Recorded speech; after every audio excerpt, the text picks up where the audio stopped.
Just escape. Pakistan just escape, അത്രേ പറയാനുള്ളൂ.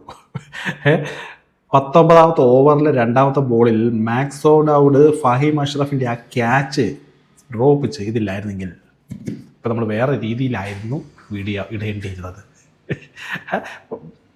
പാകിസ്ഥാൻ ഈ ലോകകപ്പിൽ നിന്ന് തീർന്നാനെ. ഇന്ന് ആദ്യ മത്സരത്തിൽ തോറ്റവരോട് തന്നെ ലോകകപ്പ് അവരുടെ അവസാനിച്ചാണ്. കാരണം ഇന്ത്യനോട് അവർ കളിക്കുന്നില്ല എന്നാണല്ലോ തീരുമാനം. അപ്പോൾ 2 തോൽവിയോടുകൂടി പരിപാടി അവസാനിപ്പിക്കേണ്ടി വന്നത്.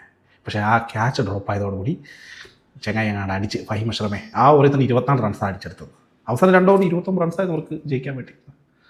3 ബോൾ ബാക്കി നിൽക്കെ പാകിസ്ഥാൻ നെതർലാൻഡ്സിനെ, ഞാൻ ഈ ഓസ്ട്രേലിയക്കെതിരെയോ ഇംഗ്ലണ്ടിനെതിരെയോ പാകിസ്ഥാൻ ജയിച്ച് ചെയ്ത കഥയല്ല പറയുന്നത് കേട്ടോ. താരതമ്യേന ദുർബലരായ നെതർലൻഡ്സിനെതിരെയുള്ള പാകിസ്ഥാൻ്റെ പോരാട്ട കഥയാണ് ഈ പറയുന്നത്. ടോസ് ജയിച്ച പാകിസ്ഥാൻ നെതർലാൻഡ്സിൻ്റെ ബാറ്റിങ്ങിന് വിടുകയായിരുന്നു. അവരുടെ ബൗളേഴ്സ് മീൻസ് സ്പിന്നേഴ്സ് എല്ലാം മികച്ച രീതിയിൽ ബോൾ ചെയ്തു. അതിപ്പോൾ അബ്രാർ ആണെങ്കിലും സൈം അയ്യൂബ് ആണെങ്കിലും മുഹമ്മദ് നവാസ് ആണെങ്കിലും ഒക്കെ നല്ല ലൈനും ലെങ്ത്. അതുകൊണ്ട് തന്നെ നെതർലൻഡ്സിന് കാര്യമായിട്ടൊന്നും സ്കോർ ചെയ്യാൻ കഴിഞ്ഞില്ല. തടഞ്ഞൊക്കെയാണ് അവർ. T20 പറ്റുന്ന സ്കോറിംഗ് ഒന്നും അല്ലായിരുന്നു. 19.5 ഓവർ 100 അവർ ഓൾ ഔട്ടായി.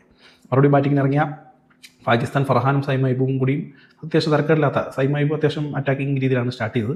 സൈം അയ്യൂബ് ഔട്ടായതിനു ശേഷം ഫർഹാൻ അത്യാവശ്യം നല്ല രീതിയിൽ കളിക്കുന്നുണ്ടായിരുന്നെങ്കിലും വേറെ സപ്പോർട്ടൊന്നും കിട്ടുന്നില്ലായിരുന്നു. നമ്മുടെ ബാബർ അസാം ആണെങ്കിൽ BBL നമ്മൾ കണ്ടതിൻ്റെ ബാക്കി ടെസ്റ്റ് തന്നെ 18 ബോളിൽ 15 റൺസ്. അങ്ങനെ വിക്കറ്റുകളൊക്കെ പ്രവടാതെ പോയി.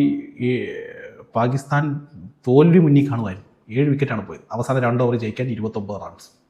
അവിടെ നിന്നാണ് ഈ ഞാൻ ആദ്യം പറഞ്ഞ ഫഹീം അഷ്റഫിൻ്റെ വെടിക്കെട്ട് പ്രകടനം, കൂടെ ഭാഗ്യവും നെതർലാൻഡ്സിൻ്റെ ദൗർഭാഗ്യം എല്ലാം കൂടി ആയപ്പോൾ പാകിസ്ഥാൻ ഒരു തട്ടിമുട്ടി ജയം അങ്ങനെ നേടിയെടുത്തു.